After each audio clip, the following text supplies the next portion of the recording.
Welcome to the SafeDrivePodcast. It is 2023. Today we have a special guest from Zurich, Switzerland, Cees van Dijk, COO at Spearhead AG. The topic today, first notification of loss, digital claim management. Welcome, Cees, in our beautiful Oosterbeek. Thanks, Paul. Let's start with getting to know you first. Could you please tell a little bit more about yourself? How much time do you have? So actually I've been in claims now for about 20 years. Before that, I did something completely different. I spent 13 years in aviation and airports. Mm-hmm. And then in the early 2000s, by more or less a coincidence, I got into my first insurance claims project and stayed within the business. I started in Zeist, so not far away from here.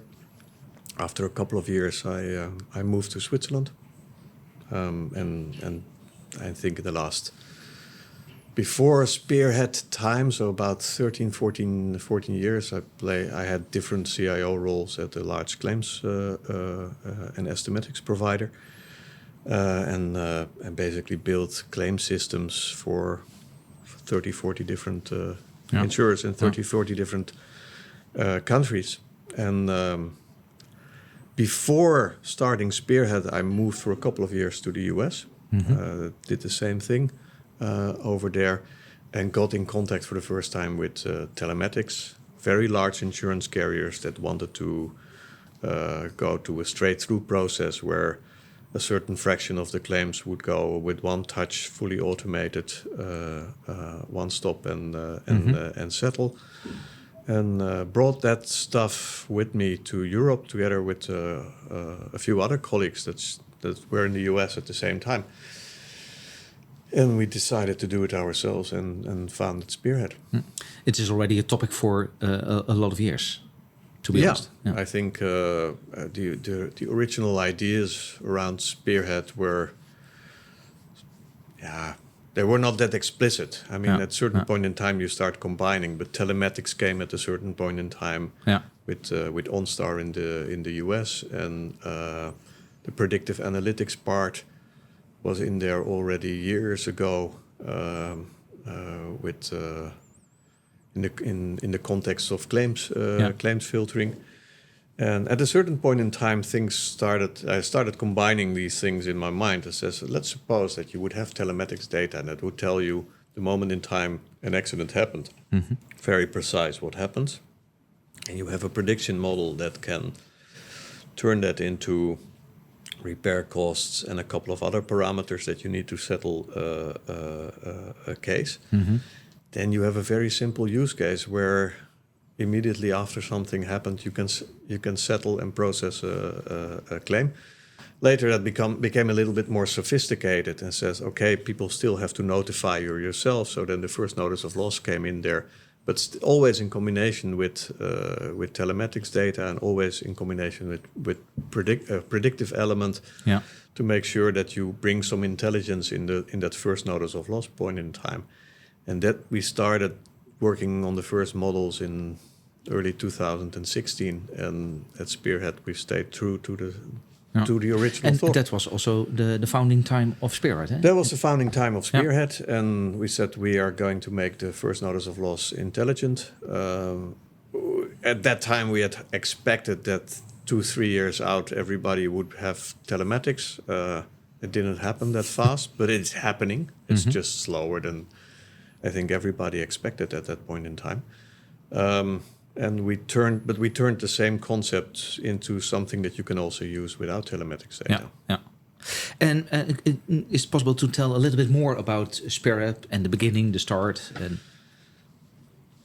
Yeah, in the beginning we were really focusing on telematics. I mean, we still started we started in Switzerland in 2016 with a couple of colleagues from the Solera US time.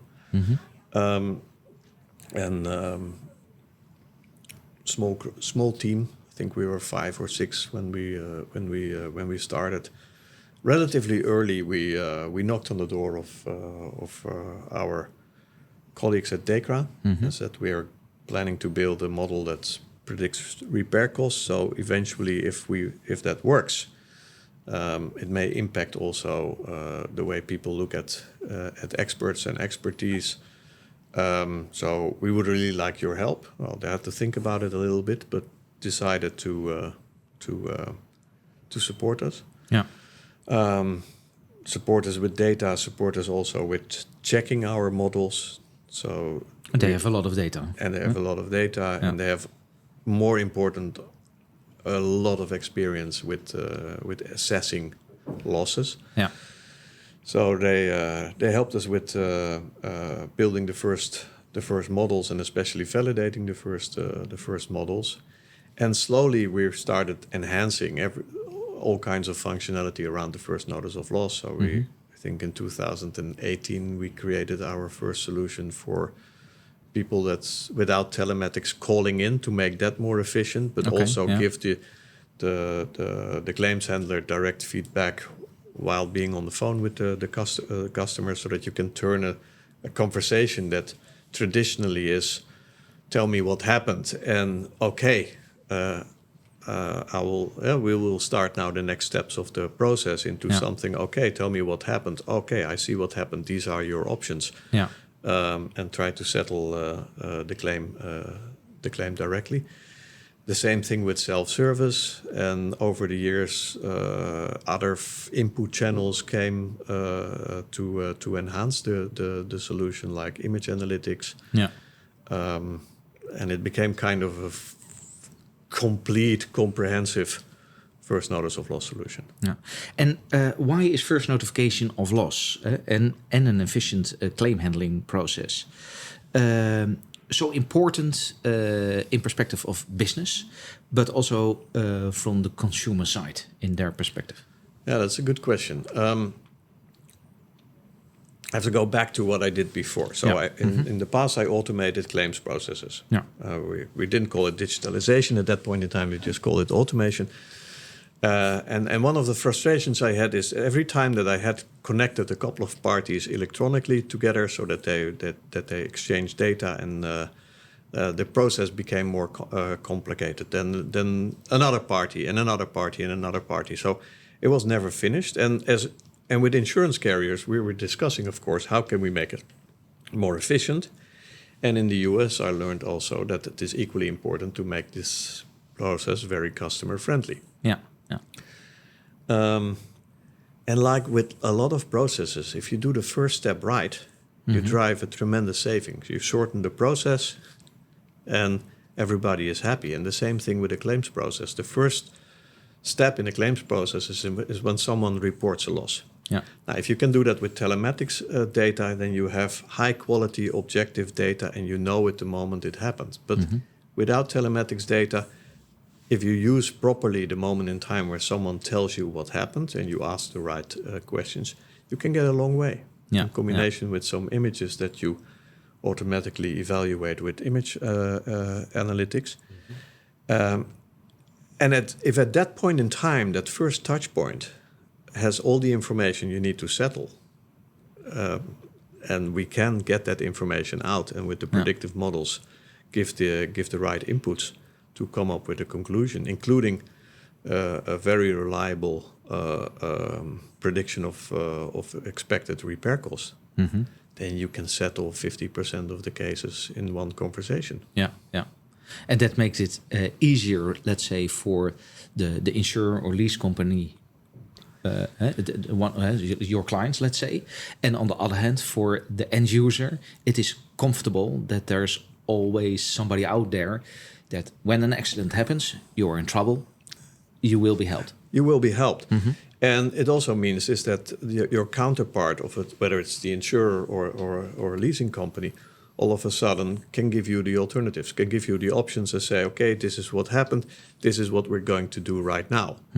And in a lot of cases, these are also your options. You can repair it, I can pay you out, you repair it yourself. This is the consequence if we pay it out for your deductible, for your premium. That's already automatically? You can do that automatically. Okay. And that makes it all of a sudden a meaningful conversation also for the insured. And an answer could be that people say, why do you need that? Because we work together. Also, we deliver a first notification of loss with our SafeDriveResponse, the crash detection. On the other hand, you can say, okay, the OEMs have equal. There is on the new vehicles, there is already equal. Could you explain what is the difference? Well, equal is a telematics-based service. So that means that if you have really a bad accident, right? So and you need help, you need to be towed, you may need an ambulance, etc. Emergency services are automatically alerted for you. Yeah, that's the equal, and I think it's a very big safety feature, and it's a great invention. It uses the telematics data from the car. But this happens in about 10% of the cases. Yeah, I mean, most of the cases, most of the accidents that we have tend to be smaller and tend to be way under the equal threshold. But you can still use the same data because cars have these sensors, or these sensors can be built into cars. Yeah. And as you've shown with SafeDrivePod, in a very simple manner. And then you can use that data also for the other 90% of the incidents. Because the difficult part is the low impact crashes. Because the high impact, and we also know it's around 14G about the equal. And we talk about extremely low crashes. And what we did is around 4 kilometers per hour impact, I think. When we tested it together about a month or two ago, the lowest impact was I think 3.5 kilometers per hour, and we noticed that also with a simple pod like the SafeDrivePod, simple device like that, you can detect these things. I say simple device, but the sensor in it is of a very good and very high quality, so you can detect these impacts. And one of the challenges, and that's where we spend years on, is of course how to differentiate that impact from a lot of other impacts that happen with a similar pattern, which happen when you're normally driving. Because the low impact crashes tend to generate data that is quite similar to what you generate with normal driving and bumps and in the road, etc. But over time, we've become pretty good at filtering those out. Yeah, because we have. I think 2 months ago, 2 months ago, we had live crash tests in Germany for 2 days. We have done all kind of tests. Can you explain a little bit more what we have done over there? I think, Paul, we did about 40 crashes. 44. About 40 crashes in 1.5 days. And since the crashes were all of low impact, most of them were crashes. Some of them were similar situations like closing doors, etc., in a little bit of a crude way. So not really crashes, but similar. And what we did basically is use we were using pods to see if we could, detect them and label them correctly a crash when it was a crash, even if it was low impact, and when it was something similar but not a crash, whether they were either not recorded, which was okay, or recorded and filtered out. And that worked pretty well. It was also interesting to see all kind of different angles. Cars are hitting each other or a wall or whatsoever. And that's also related to impact, quite difficult to measure. It is. So what we do is, especially when you need to, the precondition is that you have a device that is calibrated properly, so you know that you can rely on the data, which we can with the pod, and then we can approximately tell you where on the vehicle the impact was. We can tell you relatively exactly what the impact force was. And then the next level of models behind us start predicting we know what vehicle it is, what is probably damage to this vehicle, and we can already create a first notice of loss report without anybody talking to us yet. It's just the car talking or the sensor talking, and that you can either push back to the insurance carrier and say, hey, this is what happened. If you talk to this driver, then you already properly pre-informed. Or as we do with your app, with the SafeDrivePod app, we play it back to the app and show the damages to the vehicle, and the driver can confirm or add a few pictures to it, which we analyze on the moment we receive them as well. And all of a sudden, we have a kind of a 360 degrees description of the situation and the damage. And the difficult part, but at the end, if you have enough data about cars, repair costs, etc., we can make all kind of predictions already from claims. The impact, you see the amount of G-forces, and then you can make predictions about the claim cost. Yeah. On the other hand, in my opinion, that's very important is also the relation to the end user, the customer. So when there is an accident or an impact, and most of the time a crash or an impact happens on the wrong time, the wrong moment, and the wrong place. So when you are in contact with your insurer directly afterwards, or your leasing company, and say, hey, are you okay? And how can we help?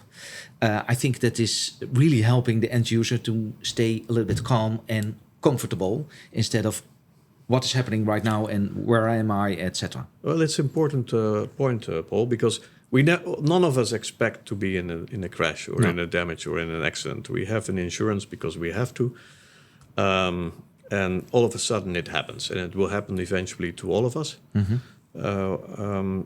Once in a while, you just have to drive long enough, and it will happen to you. Yeah. And at that point in time, you have no clue what to do. No.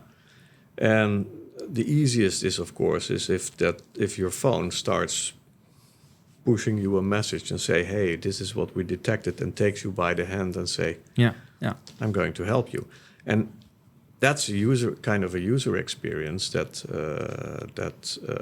that helps, that people appreciate. Mm-hmm. And that's also new to the market. Eh? And it's very new to the market. We talked a lot about, let's say, combinations to the insurance world. Do you think the combination we've built together, the crash detection and your whole process, related to leasing companies? Yeah, I think there are a lot of similarities. I mean, in leasing companies, also dependent on how the insurance situation is, either have to deal themselves with the first line loss and incident management, or pass it through to an insurance carrier. If you have to deal with it yourself, then of course it's the same thing. It's interesting to know what happened to the cars. The moment in time that you are the first to have that information, you can actually start steering the process yourself, make the right decision, and save money.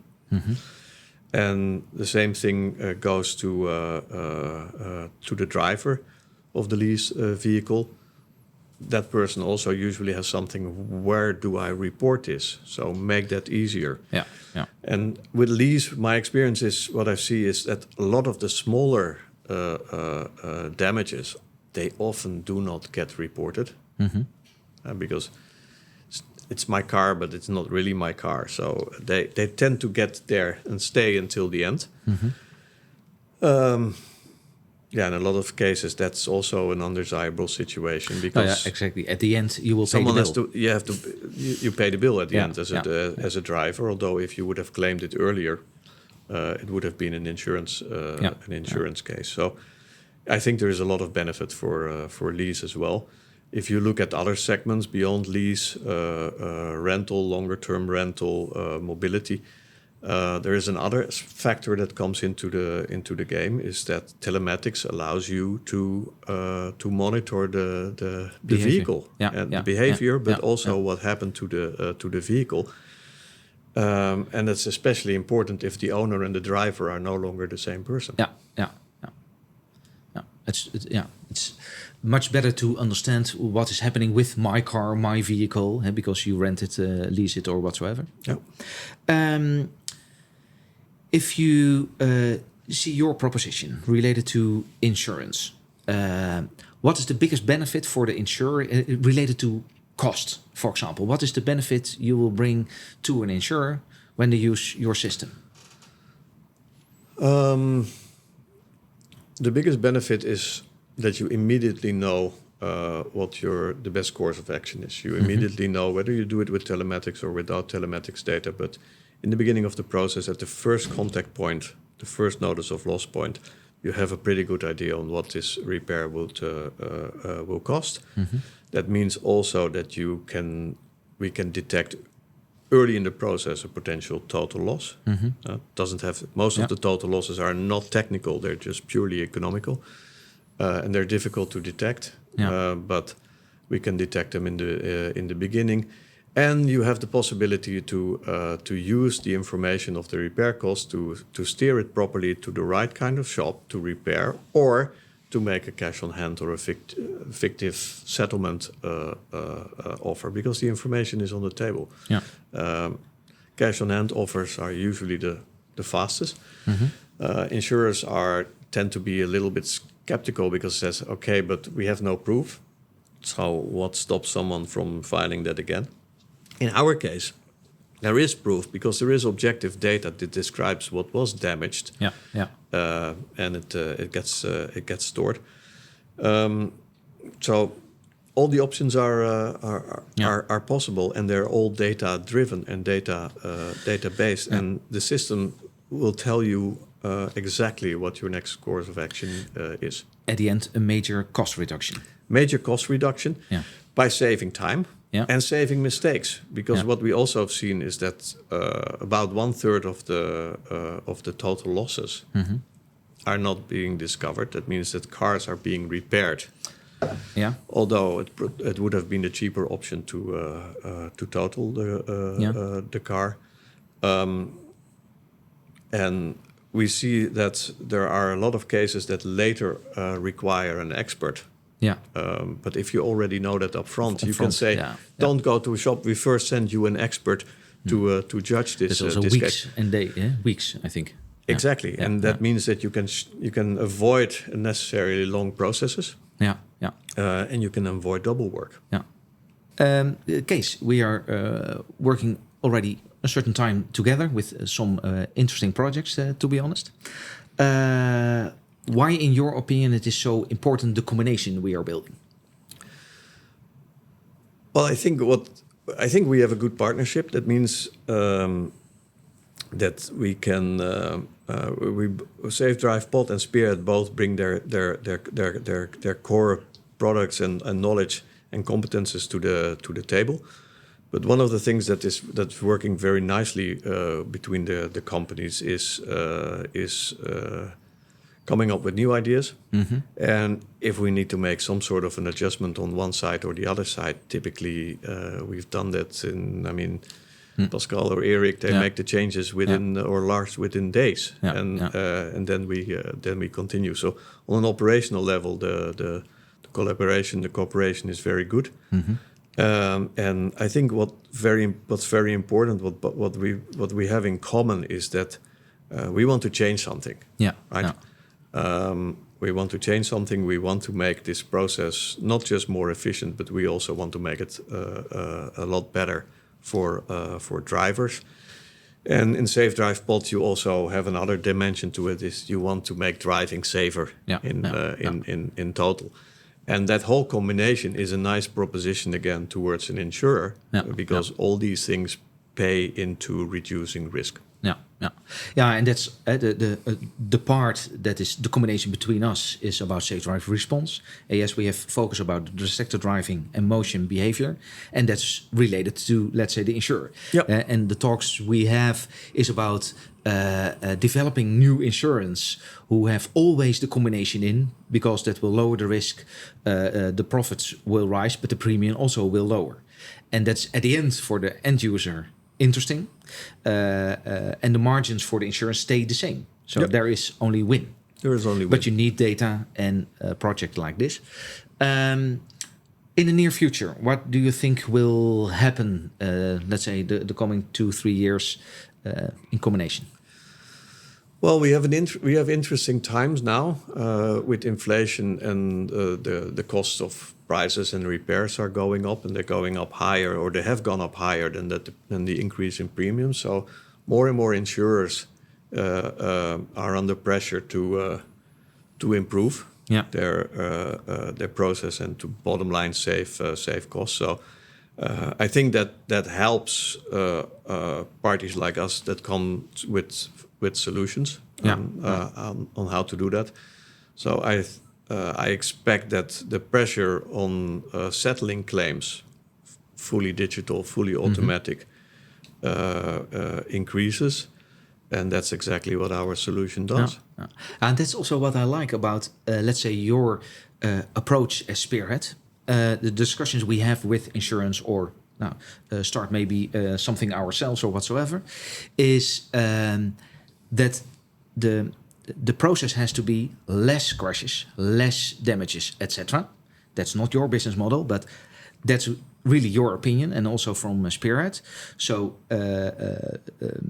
road safety, less crashes, but if there is an accident, you want the most efficient process there is. Yep. At the end, that the customer is still happy, satisfied about the process, and it is fast, and the insurance sees the benefit in an efficient process is less money. Yep. And satisfied customers at the end. Exactly. Yeah. So that's also the reason why I think, and that's why I'm also happy that we are connected. See that it is so strong combination. We need each other, to be honest, because when the crash happens, okay, I'm out, and then at that moment you are in. There is no overlap. We need each other to receive the correct data and move further. Yep. And then your question was, what more do you see? And what we're working on right now are also other things. So after the first notice of loss, making sure at that point in time, we also know, for instance, if you want to repair this, what kind of competences, what kind of expertise the shop needs to have in order to repair this vehicle, because we see that vehicles become technically more sophisticated and more advanced, so not everybody can. And that's an important thing to know. But to know already at the beginning of the process, again, to avoid that you send someone to the wrong address, to the wrong shop. Yeah. Right? That's one of them. Other things that we're trying to do is see with partners to see if we can early in the process already flag that the vehicle, for instance, can be repaired in an as green as possible manner. Yeah. And what's so nice, because our last podcast was this Thomas Rettenwander from WeFox. Yeah. And he had a question for you, by the way, okay. About how digital is, and I think you already answered the question, but how digital is your whole process, and is it possible already to make the predictions about the claims, but also handling the fee directly, or the payout? Is there already possibility, or in the near future? No, actually, the possibility is there today. Yeah. I mean, we have the systems, and we actually provide the repair costs. We know that we do it with a pretty high accuracy. Yeah. If you want to settle on it, we have customers that settle on it. Some say, I would like to have an extra confirmation, so I only make a settlement coming from the machine if it's based on two sources, for instance. Yeah. The person as well as the images, or telematics as well as the person, or two out of the three sources. But that's a matter of confidence that you want to have in the system. How sure do you want to be? But it's possible today to settle. Yeah. And 30, 40, 50% of the cases can be handled that way. And it's also the combination. So we give that kind of information via our app to the end user. So you had a crash. This is the predict. Do you want to claim, or do you want to stay quiet, or whatsoever? Do you want to repair, or the claim cost? Exactly. And the next best is that you say, okay, for those cases that I'm not sure, I want to make sure that within the next hour I'm certain enough. So together with Dekra, for instance, we develop products around telecheck and tele expertise. That means that very quickly and efficiently in the process, you can make use of an expert who has a look at it at the case, but within 15 minutes, an hour. Also, that check has been done, and that moves the ladder again. So that's already important is that at the end, I think we should be able to settle almost everything within the 24 hours, and most of the cases in that one conversation. And what is so interesting about this is the topic we are discussing right now is not the future. It's still there. It is already there. It's already here. Yeah. And that's so interesting, and that's why I also how can we persuade more insurance companies to and I'm fully aware they understand how important it is to have an efficient claim handling process. That's the same for leasing companies, but how can we persuade them to have a more discussion in depth about the options we have that really can help them to go all the way in the efficient process? Well, we're doing it. We're having these conversations, and we're working with quite a lot of them already. But I think what was lacking so far was the pressure and the need to do this right now. Instead of trying it out or looking a little bit further or continuing in some cases just as we've done it since 1772. And I think right now a lot of insurance carriers, especially with their motor product, are in a situation where there needs to be measurements. They have to change. There is more pressure on them now because they earn. I think they still earn some money on motor, or so they have to make certain steps. I think what also is part of the problem is they were investing in, let's say, UBI, but with telematics that were too expensive, and you can't earn money with it. In my opinion, you need a, let's say, low-cost, high-impact product that you can provide for acceptable price that you can earn money within 12 months. Because that's quite important for insurance, I think. That's correct. And back to the telematics part of it is, of course, what we've seen, and you're a good example of it, is that the cost of these telematic services for an insurance carrier have gone down dramatically over the last 5 years. I mean, today you can do it for a few euros per policy per month, and that was easily tenfold 5 years ago. And then there is no business model. But now there is. What do you like about your job, Kees? That's the traveling. Not so much. One of the things I really discovered again during the COVID time was the blessings of not traveling. Now I've traveled enough. What do I like? I think it's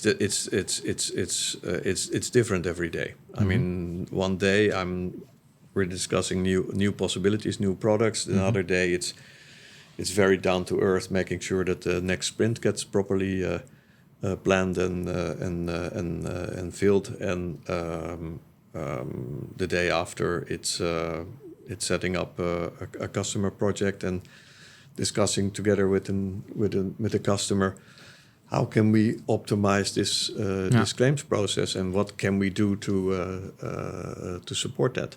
So no day is the same. And that makes it attractive. And what personal achievement are you most proud of? Whoa. We have some time. Actually, that's a difficult question, Paul. Because I firmly believe is that most of these things that we do with teams, right? It's rarely, or if ever, I think a personal achievement. It's usually a team achievement. I mean, getting where we are today with Spearhead, getting the things to work. There were days in the first year where I thought, are we ever going to get there? But that's really a team that does it. The same experience in the past. I mean, when I was creating a new claim system in my previous job, I never imagined that 5 years later I would have it out there and working in 37 countries. But there again, you don't do these things alone. You do it together with a lot of good other people. So also to give you the compliment, I think you are a great team player, to be honest. And it is a difficult question because it is about yourself, and you are always thinking about the team, new things, and then you need, let's say, a team to operate. You need a team to operate, and I need a team to operate. I mean, I need hardworking, smart people that contribute to the mix, and that also makes it fun. And the same thing back to what we said before, and with good partners, you have the same kind of relationship. Thank you, Cees, for having you here, and I hope to see you soon in Zurich with our combined projects. Paul, thanks for having me here in the lovely Oosterbeek surroundings, and happy to see you in Zurich. Meet you soon. Meet you soon. Dear viewers and listeners, thanks for tuning into the SafeDrive podcast. And a special thanks to all who took part in the creation of this episode. This podcast is produced by Pappenheimers. I'm your host, Paul Hendricks, and this episode was directed by Patrick Davelaar, Dion van den Berg, and our team. Recording was done in our studio in Oosterbeek. If you have any questions or remarks regarding this episode, feel free to contact us at SafeDrivePodcast@SafeDrivePod.com. If you would like to know more about this podcast or SafeDrivePod in general, you can visit us online at SafeDrivePod.com. Follow us on social media or find us on your favorite podcast platform. Thanks again for listening. See you next time, and until then, drive safe.